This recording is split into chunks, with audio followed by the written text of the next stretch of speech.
Let's see if my smallest 3D print ever helps me fix a forklift. So I had to redesign it a couple times, but I think this one will work.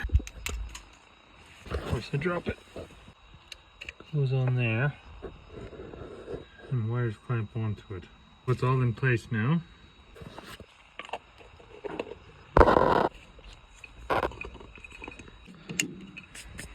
Let's see if it starts. The astute of you probably noticed I didn't put that in. There, now that's in. Hopefully this time it'll start.